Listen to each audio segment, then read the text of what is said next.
Today we'll talk about how can you fix this problem or know how you can do that on your Microsoft Edge app. So all you have to do, so you just click here on settings, click on it here.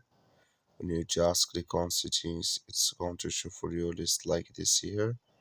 So then you go down, just keep going down here, click on apps, come to apps list here, and then you're looking for Microsoft Edge app, or just click here on search.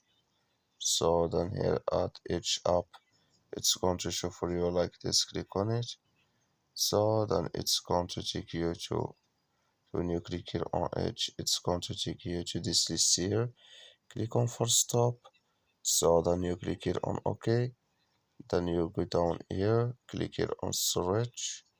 You come to storage this here, just click on clear cache. Then all you have to do, so you just restart your phone and start it again.